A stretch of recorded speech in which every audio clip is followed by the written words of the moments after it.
ẩn khuất sau ánh đèn thành phố có những bóng ma lộng hành.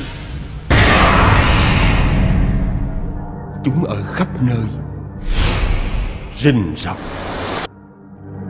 cám dỗ và rồi tấn công. Cái áo nó đi.